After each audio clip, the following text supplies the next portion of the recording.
Saudaraku sekalian, sekarang kebaktian yang kedua. Dan kita akan bersama merenungkan sebuah tema yang sama, mintalah hikmat kepada Allah. Kita akan segera membaca beberapa ayat yang saya kutip dari terjemahan baru. Yakobus pasal yang pertama dibacakan mulai dari ayat yang kelima.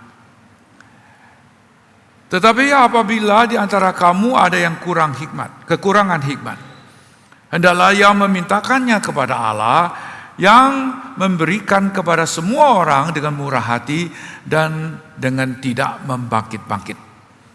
Maka hal itu akan diberikan kepadanya. Hendaklah ia memintanya dalam iman. Dan sama sekali jangan bimbang, sebab orang yang bimbang sama dengan gelombang laut yang diombang-ambingkan kian kemari oleh angin. Orang yang demikian janganlah mengira bahwa ia akan menerima sesuatu dari Tuhan. Ayat 8. Sebab orang yang mendua hati tidak akan tenang dalam hidupnya. Sekian dulu pembacaan firman Tuhan. Saudaraku sekalian, hari ini tak kala kita membuka surat Yakobus, pasti kita harus jawab sebuah pertanyaan, yaitu siapa penulisnya. Setelah kita memastikan siapa penulisnya, lalu kita bisa memastikan misalnya kapan kitab ini ditulis. Hubungannya apa? Banyak.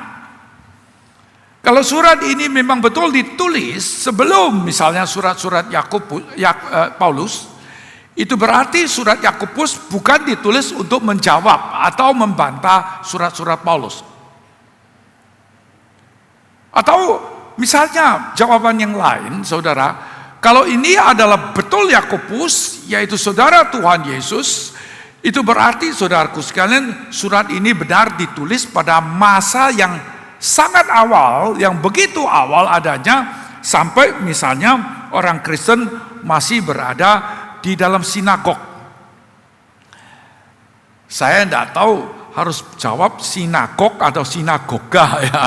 Kedua-duanya itu pernah muncul di Kamus Besar Bahasa Indonesia.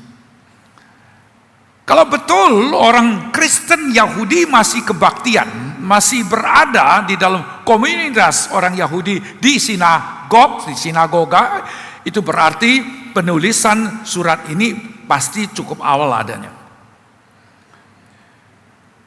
Itu berarti saudaraku berkaitan dengan satu hal yang sangat penting, yaitu penulis surat Yakobus itu adalah seorang yang sangat mengenal perjanjian lama, orang yang tahu sekali apa yang diajarkan mengenai hikmat Sofia yang ada di dalam perjanjian baru. Itu berarti ini kait mengait, saudara. Kalau betul dia mengenal itu, saudaraku, pemakaiannya di Yakobus pasal pertama ayat yang kelima, yang mungkin tidak begitu jelas, itu akan diperjelaskan nanti kemudian di pasal 3 ayat 13, 15, 17, sampai saya mencetaknya dengan warna merah, menarik perhatian Anda. Ini berkaitan dengan apa? Ini berkaitan dengan konflik yang sedang terjadi di tengah-tengah masyarakat orang Yahudi secara umum dan pada khususnya juga orang Kristen pada zaman itu. Saya tidak tahu saudara tertarik enggak dengan kerajaan Romawi yang besar sekali. Besar saudaraku. 3 benua. 3 benua besar adanya dan sejarahnya panjang, saudara. Tapi sedikit sama dengan Amerika, suka perang, saudara. Itu berarti pengeluarannya sangat besar dan itu ditanggungkan kepada provinsi-provinsi. Berapa provinsi? 40. Kota Roma itu kota besar. Pasti Anda kaget, kok cuma 1 juta. Jadi kota Roma itu cuma 1 juta. Saudara ini orang Jakarta yang sudah sering macet. Kalau 1 juta mah itu kecil, itu deso. Betul? Kota Malang, dulu saya tinggal di situ 700.000, itu kota kecil. Tapi benua Eropa membutuhkan 1.800 tahun yang kemudian baru muncul sebuah kota namanya London dengan penduduk 1 juta. Jadi sebelum London itu ada penduduk 1 juta, jauh sebelum, berapa? 1.800 tahun. Sudah ada kota yang namanya Roma, believe it or not, ada AC. AC-nya dari mana? Dari batu. Batu itu disiramkan air, para budak itu menggoyang kipas. Jadi angin sepoi-sepoi itu melewati lubang masuk ke dalam gedung. Sudah ada AC, tapi tenaga manusia. Konflik ini terjadi karena ada tuan tanah yang punya tanah luas sekali. Begitu luas, saudaraku sekalian, sampai para petani itu yang mengambil porsi 90% dari penduduk itu sulit hidup, saudara. Jadi dengan kata lain, saudaraku sekalian, pada zaman itu ada sebuah konflik antara kaya dan miskin. Dan khususnya untuk surat Yakobus itu kita bisa membaca ada 3 macam kelompok orang. Ada yang kaya, saudara. Kerjanya apa? Mungkin pedagang. Itu sebabnya ada nasihat yang diberikan pedagang yang tercatat di dalam surat Yakobus. Juga ada, saudaraku, yang mayoritas itu siapa? Pak petani yang gak bisa hidup, saudara. Mereka itu kelaparan, yang kerja keras. Bukan karena malas, bukan. Tapi sewa tanah, pajak itu begitu berat. Sampai saudaraku sekalian, mereka itu tidak bisa hidup. Atas anugerah Tuhan, itu sebabnya saya akhirnya menuliskan tafsiran surat Yakobus yang tebalnya 646 halaman. Satu bagian itu adalah sebuah masyarakat yang dinamis. Di dalamnya ada para petani yang ditindas sedemikian rupa adanya, saudaraku sekalian, sampai mereka itu tidak bisa hidup, lalu berontak. Setelah berontak ditindas, dibunuh. Lalu lingkaran setan itu terus terjadi. Itu sebabnya rakyat menjadi marah, saudaraku. Itu sebabnya di dalam surat Yakobus Anda bisa menemukan orang golongan yang ketiga, yaitu para tuan tanah yang sangat kaya, saudaraku. Tapi di sini ada seorang namanya Yakobus, saudaraku sekalian, yang kenal sekali ke Perjanjian Lama. Dan hari ini di pasal yang pertama, saudaraku sekalian, dia bicara mengenai hikmat yang jelas mempunyai bau dari Ibrani. Perjanjian Lama, misalnya hikmat itu terwujud dan terbaca di dalam kelakuan Anda setiap hari. Orang yang hikmat itu jalannya benar. Tidak seperti misalnya orang yang jahat. Begitu konkret sampai dari saudaraku, sampai di Amsal pasal 8, hikmat itu dipersonifikasikan. Ada hikmat yang seperti sudah seorang manusia. Waduh, isinya bagus sekali, saudaraku sekalian, yang boleh menjadi bayangan, menjadi semacam nubuat mengenai kalam yang menjadi hidup. Logos yang menjadi manusia. Di dalamnya ada ajaran yang bagus. Dan yang salah satu yang saya ingin tegaskan hari ini adalah hikmat itu berkaitan dengan takut kepada Allah. Dikatakan dengan jelas Amsal 9 ayat 10, permohonan hikmat adalah takut akan Tuhan dan mengenal yang maha kudus adalah pengertian. begitu saudaraku? Karena itu berkaitan dengan apa yang nanti kita akan bicara. Apa itu hikmat? Hikmat itu bukan sekedar pengetahuan. Enggak. Hikmat itu adalah semacam pengetahuan yang berasal dari Tuhan, semacam pengenalan saudaraku. Hikmat itu bukan karena Anda IQ-nya tinggi, bukan. Hikmat itu bukan karena Anda mempunyai kedudukan, bukan. Hikmat itu bukan karena Anda kaya, orang kaya lebih pintar dari orang miskin, bukan. Hikmat itu saudara sekalian adalah semacam kesadaran pengenalan yang berasal dari Allah. Kita ini tidak punya, kita minta. Kita tidak punya, saudara keusian. Anda kaya, Anda berpendidikan tinggi, tapi Anda akhirnya habis. Kenapa habis? Karena jalan pilihan Anda itu tidak betul. Itu bukan hikmat.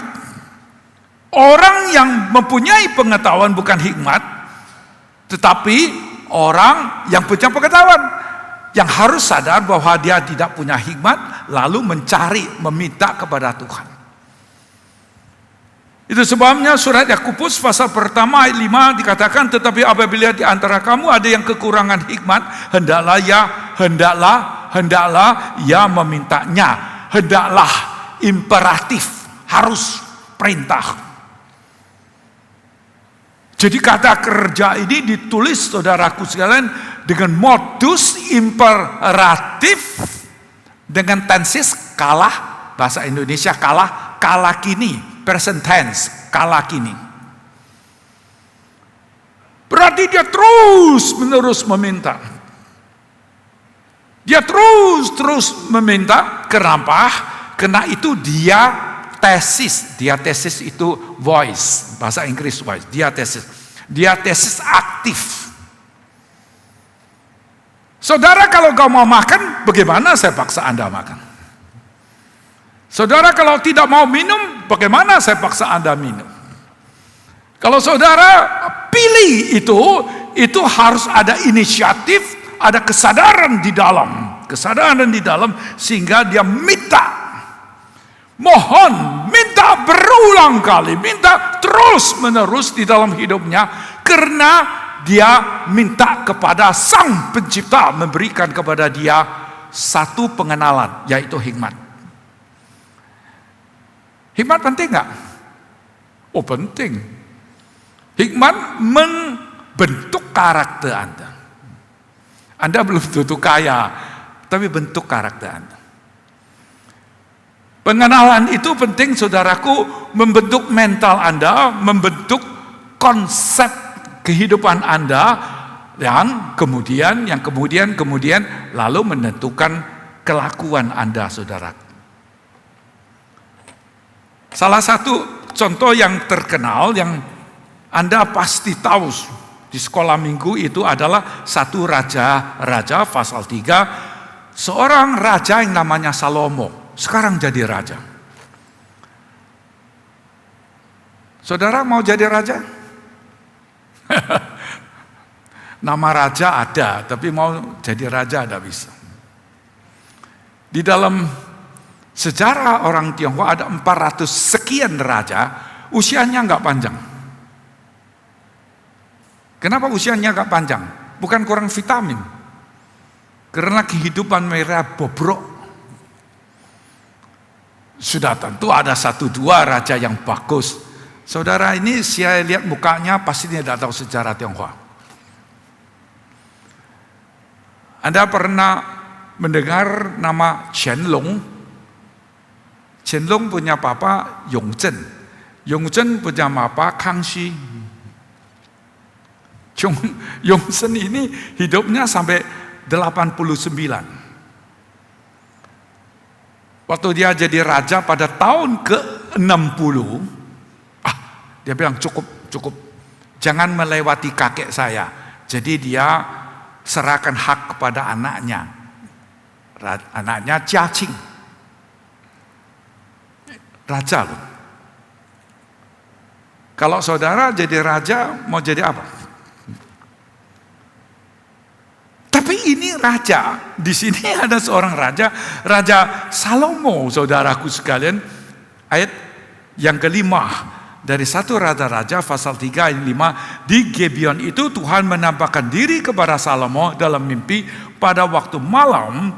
Berfirmanlah Allah, mintalah apa yang hendakku berikan kepadamu. Anda kira-kira minta apa? Deposit yang punya emas 75 kilo? Anda minta apa, saudaraku? Raja, saudaraku, sekarang dia minta. Raja ini minta apa? Minta hikmat. Karena dia minta hikmat, itu sebabnya saudaraku sekalian, Tuhan memberikan dia apa yang dia ada minta. Karena dia meminta hikmat. Untuk apa dia minta hikmat? Saya tidak tahu berapa lama Anda menjadi orang Kristen dan berapa lama Anda ikut kebaktian sini. Izinkan saya bertanya satu pertanyaan, boleh? Sumbangsi apa sih yang Anda berikan kepada gereja ini? Boleh saya tanya begitu? Salomo menjadi raja bukan pikir saya mau mengikbat. Kemudian hari dia begitu, tapi pada awalnya ada begitu. Dia bukan pikir saya mau menikmat, enggak. Yang dia pikir bagaimana saya menjalankan tugas supaya saya bisa jadi raja yang adil, yang saleh, yang sanggup menegakkan apa yang saya harus tegakkan di dalam kerajaan ini.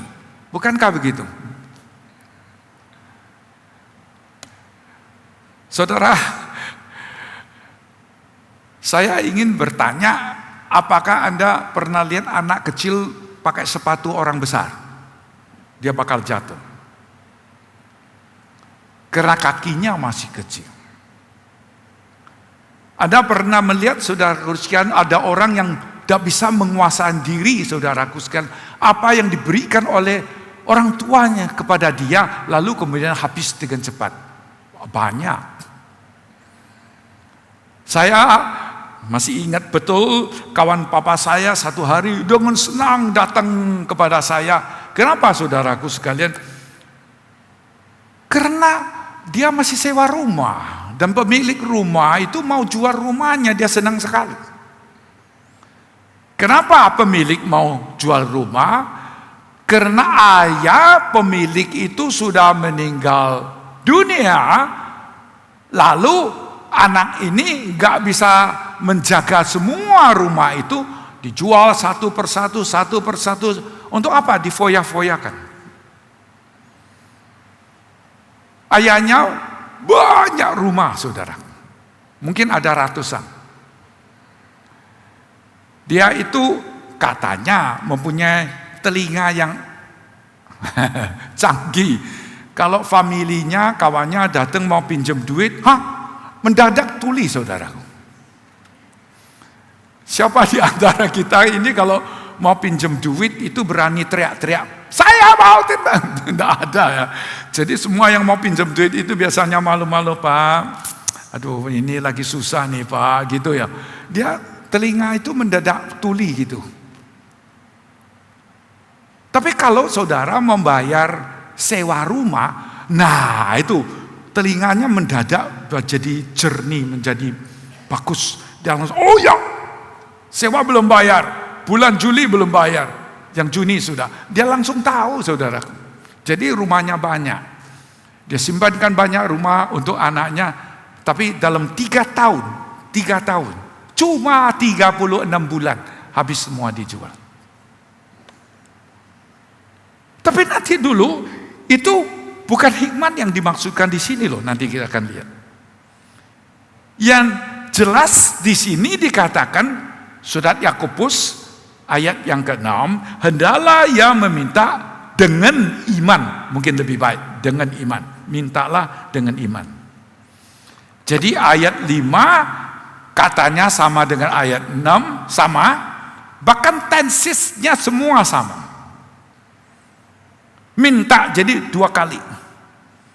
Memintanya dengan iman. Memintanya dengan iman. Kenapa? Karena saya gak punya. Saudara punya iman? Saudara pun punya hikmat? Iman sama hikmat itu berkaitan. Orang itu minta dengan iman. Dia minta. Dia tahu dia tidak punya. Dia rendah hati. Kita harus rendah hati. Kita tidak sanggup. Dengan meminta dengan iman itu berarti secara tidak langsung kita tahu, kita mengakui bahwa Allah itu mau bersedia menolong kita, Allah sanggup menolong kita, dan kita sadar Allah punya rencana yang baik. Manusia membuat sampah. Allah tidak pernah membuat sampah. Manusia itu ada yang pintar, ada yang kurang pintar, ada yang kaya, ada yang miskin, ada yang cantik, ada yang kurang cantik. Tapi Allah tidak pernah membuat sampah. Tak kala kita minta, itu berarti kita tahu, kita sadar, dengan iman kita minta bahwa Allah itu sanggup, Allah itu mau menolong kita. Allah bukan saja sanggup, Allah bukan saja mau menolong kita. Kita ini bukan seorang sampah. Kita tahu kita mau menjalankan tugas yang besar, kita terlebih dahulu harus punya hikmat yang besar. Itu berarti saudaraku sekalian, dengan iman berarti saya tidak tahu apa yang bakal terjadi. Betul? Dengan iman, itu berarti Anda tidak tahu apa yang akan terjadi, enggak tahu. Kalau Anda sudah lihat, sudah tahu, ya sudah, Anda sudah tahu, maka Anda mau. Maaf, saudaraku sekalian, kalau ayahmu bagi harta, kira-kira Anda mau pilih tanah di Kalimantan atau di Menteng?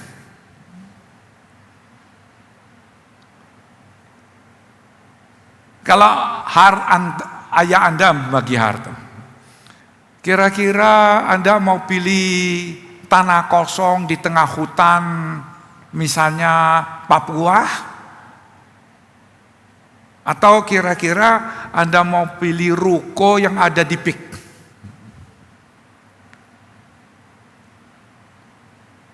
Saya mau bacakan ini untuk Anda dari kitab Kejadian pasal 13, saudaraku, Abraham dan Lot. Family, mereka masih family. Lalu Anda lihat saudaraku pada ayat yang ke-7, karena itu terjadilah perkelahian antara para gembala Abraham dan para gembala Lot. Bertengkar.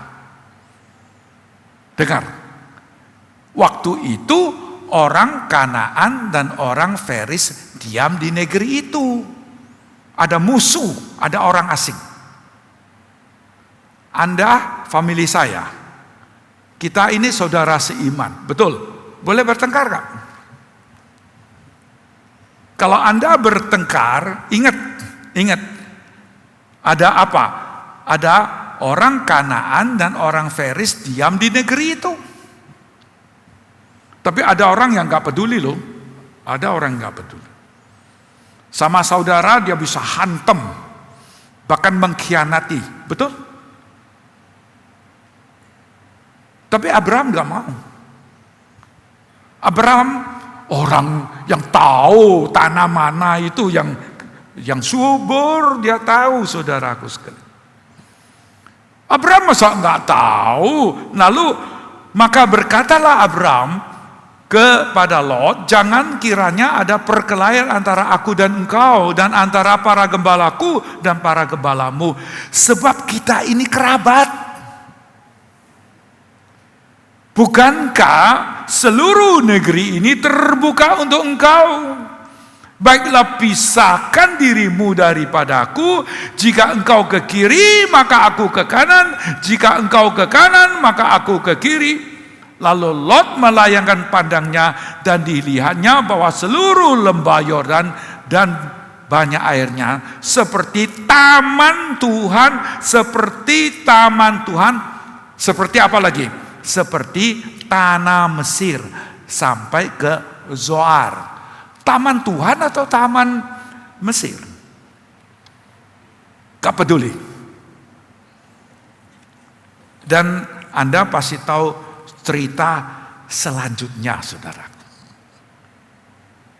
Jadi kalau Anda pilih, belum tahu loh. Itu hikmat. Anda minta hikmat, ada sesuatu yang gak tahu. Pilihan yang sepertinya bodoh. Keputusan yang sepertinya merugikan. Kenapa, saudaraku sekalian? Nah, ini berkaitan dengan ayat 2, 3, dan 4. Baru nanti muncul ayat kelima kan. Sudah saya katakan, kalau pasal pertama kita tidak begitu jelas lihat. Nanti pasal 13.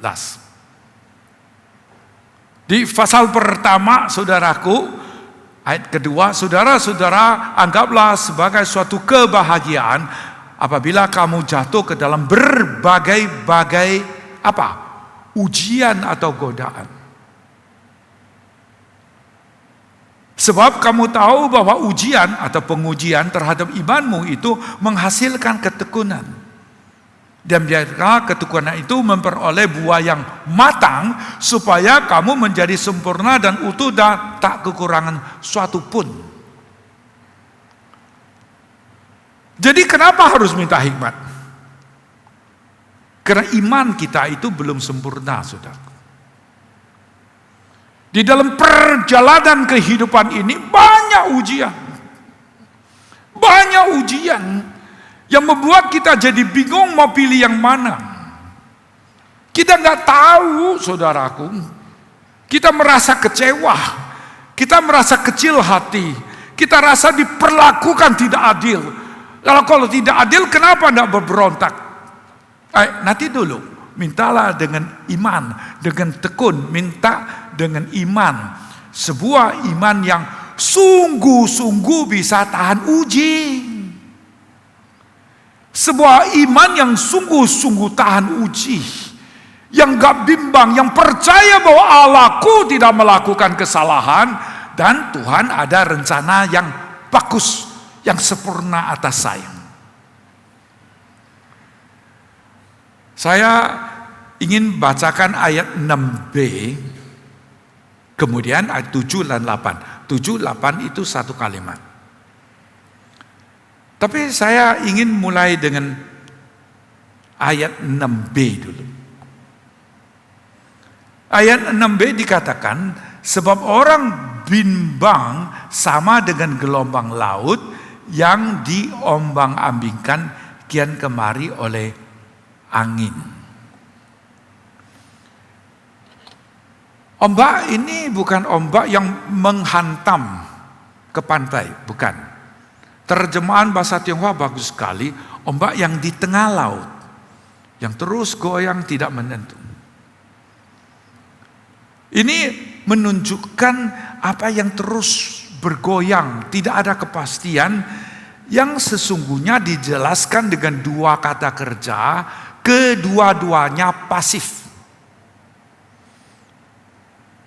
Jadi gelombang itu bukan dia mau goyang, bukan, di pasif. Yang satu didorong angin, saya terjemah lebih harafiah. Yang kedua yang diombang-ambingkan. Lalu diterjemahkan oleh Lembaga Alkitab Indonesia. Anda tidak bisa melihat dua kata kerja ini. Tapi kalau Anda kembali ke bahasa asli, kembali ke terjemahan Yunani ke Indonesia yang lebih harafiah, akan ditemukan dua kata kerja yang pada dasarnya sama. Dua kata kerja itu saling menguatkan, saling mempertegaskan, sinonim, boleh kita katakan begitu. Yang satu didorong angin, didorong angin. Anda dan saya pernah merasakan itu? Kalau pada zaman rambutnya sedang panjang, saudaraku, mendadak saudaraku, semua rambut jadi panjang, saudara. Kalau nggak model panjang itu sepertinya nggak cocok. Betul begitu? Saya ingat saudaraku, pada saya masih muda pada zaman itu, aduh, celana itu lebar sekali. Makin lebar, sudah lebar makin lebar, sudah panjang makin panjang. Jadi jalan itu, maaf saudara-saudara, bukan saudari-saudari, bahkan harus pakai hak tinggi, saudaraku. Lalu ujung celana itu begitu lebar, saudaraku, seperti lagi ngepel. Gitu. Kalau nggak gitu, nggak mode, saudaraku. Satu kali saya sama istri saya mau naik pesawat. Saya tanya istri saya, ini laki atau perempuan? Istri saya bilang, perempuan. Saya lihat lagi, ya perempuan. Jalan beberapa langkah lagi, Mak, mungkin laki loh. Istri saya juga lihat, iya mungkin laki. Kemudian kami jalan cepat-cepat melewati dia, lalu di depan lihat ke belakang. Saya bilang, betul laki. Tapi kemudian istri saya jalan lagi, enggak, ini mungkin perempuan. Kemudian kami naik pesawat, turun pesawat, sampai kami meninggalkan bandara, sampai hari ini belum tahu dengan pasti dia itu laki atau perempuan, saudara. Masih tidak tahu. Didorong oleh angin. Didorong oleh angin. Jadi tidak menentu, saudara. Lalu yang diombang-ambingkan. Jadi saudaraku, selesai ini ayat 7 sama 8 itu satu kalimat, saudaraku. Ditegaskan, saudaraku, orang yang demikian janganlah mengira. Itu ejekan loh.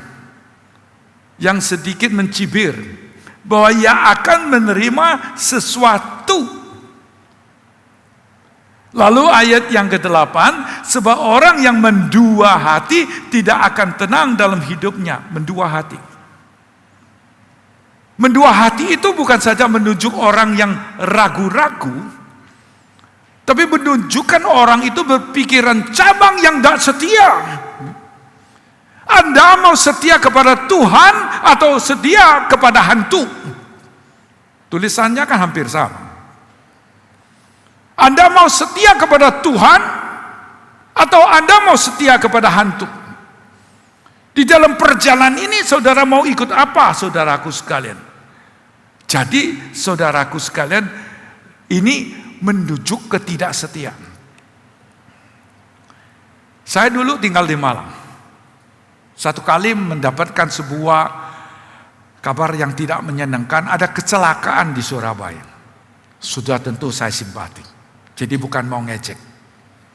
Kenapa terjadi kecelakaan? Karena pengemudi ragu-ragu. Naik tol atau gak naik tol? Mau kiri atau kanan? Lalu dia itu terus bimbang, katanya sih begitu. Dia terus bimbang. Mau kiri atau mau kanan? Betul saudaraku? Mau kiri atau mau kanan, dia terus bimbang, dia terus memilih. Di dalam hatinya dia berdebat terus. Di dalam hatinya gak bisa ambil keputusan. Sebetulnya saya harus ini atau harus itu. Bukan satu orang yang saya lihat, saudaraku, di dalam perjalanan imannya begitu. Bukan satu. Di dalam hatinya dia terus pikir, sebetulnya saya mau ikut Tuhan atau ada pola lain di dalam dunia ini yang saya rasa lebih cocok dengan saya. Yang terjadi apa? Yang terjadi adalah sebuah kecelakaan, saudaraku. pada hari itu terjadi sebuah kecelakaan. Apa itu hikmat, saudaraku? Pasal pertama, Anda bandingkan dengan pasal yang ketiga, Anda langsung tahu di sana ada perselisihan yang sengit. Perselisihan singkat yang sedemikian rupa adanya, kalimat kata itu seperti senjata yang menusuk, menyakiti atau membunuh. Di situ sepertinya ada dua macam hikmat, yang salah satu bukan hikmat. Pasal 3 itu memberitahu kepada kita, siapakah di antara kamu yang bijak dan berbudi, baiklah ia dengan cara hidup yang baik menyatakan perbuatannya oleh hikmat yang lahir dari kelemah lembutan. Perhatikan, jika kamu menaruh perasaan iri hati, siapa kira-kira?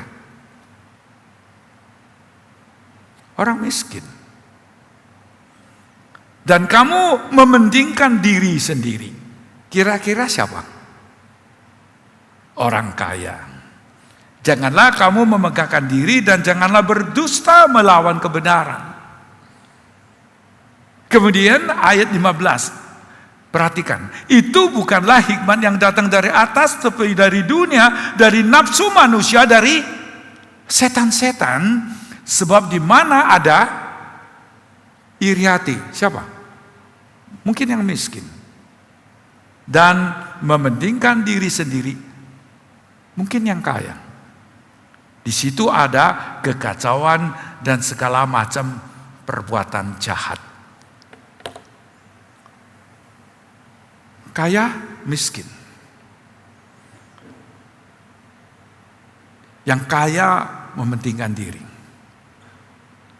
Yang miskin iri hati.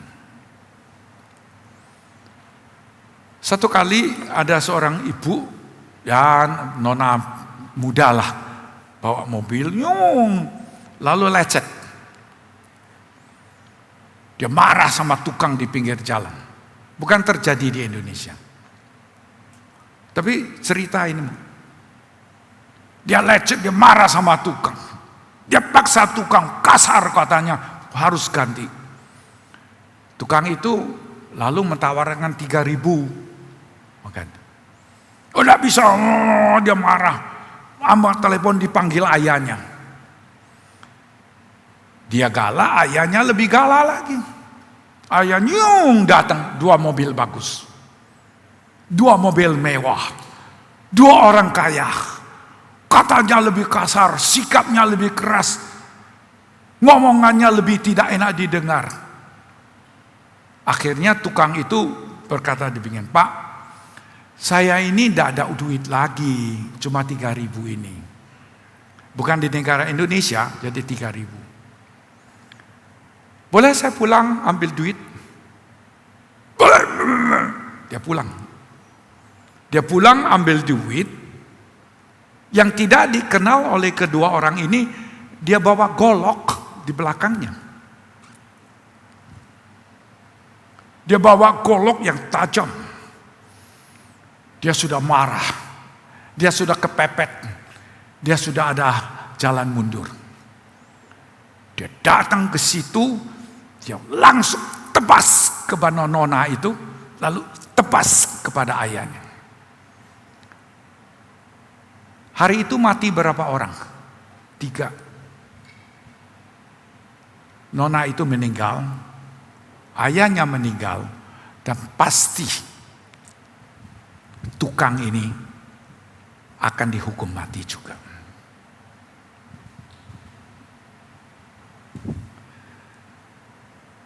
Saudara seiman yang saya kasihi, Anda mau pilih hikmat apa? Anda mau pilih hikmat yang jenis mana?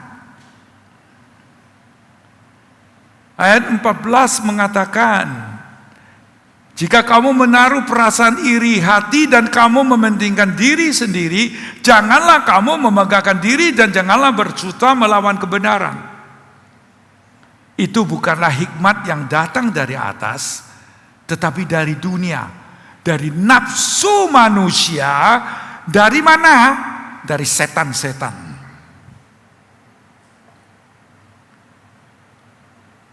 Tapi surat Yakobus mentawarkan jalan keluar. Surat Yakobus adalah surat pembawa berita perdamaian. Orang yang ingin membawa damai itu harus terlebih dahulu, saudaraku, mengenal apa itu damai, apa itu hikmat. Tetapi hikmat yang dari atas adalah pertama-tama murni, selanjutnya pendamai, peramah, penurut, penuh belas kasihan, dan buah-buah yang baik, tidak memihak dan tidak munafik.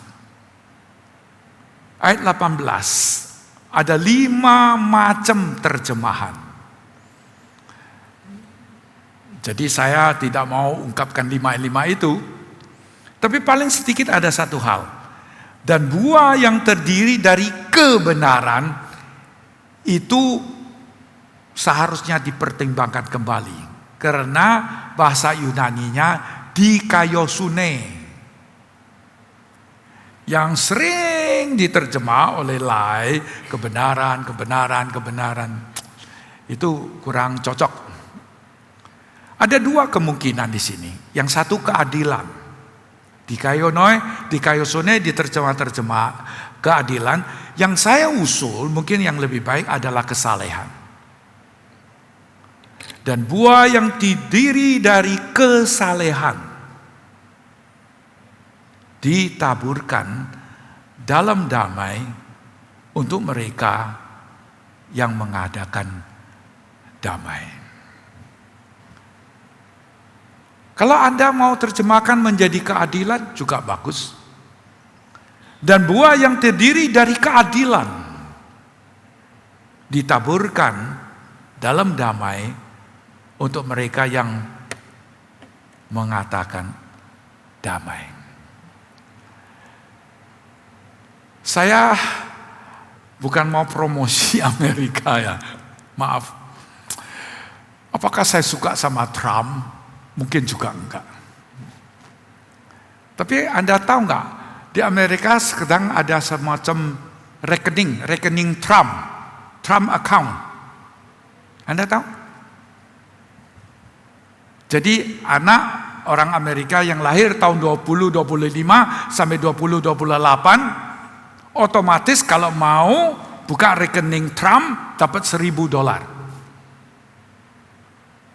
$1.000 itu untuk apa? Untuk beli saham. Nanti sampai dia umur 18, nanti ini bisa jadi modal dia. Pemerintah, negara kasih dia 1.000. Yang daftar sudah berapa banyak? 6 juta. Nah, saya mau uji coba saudara punya matematik bagus atau enggak. Keluarga, ada ini orang kaya D-E-L-L, suami istri, sumbang 6,3 miliar. Bisa hitung 6 juta dibagi, 6 miliar dibagi 6 juta jadi berapa? 1.000. Jadi kesampingkan apa yang diberi pemerintah 1.000, sekarang Dell sumbang, dia dapat 1.000 kedua. Katanya masih banyak orang lain sumbang. Sekali lagi bukan mau promosi apa ya. Saya ingin berkata begini, saudaraku.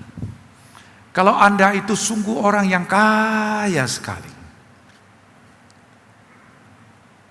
sumbang siapa Anda berikan kepada masyarakat?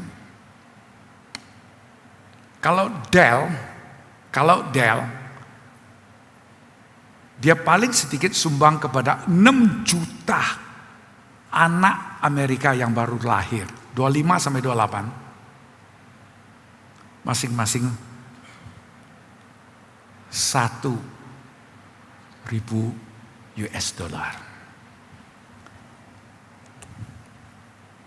Inilah saudaraku, dan buah yang terdiri dari kesalehan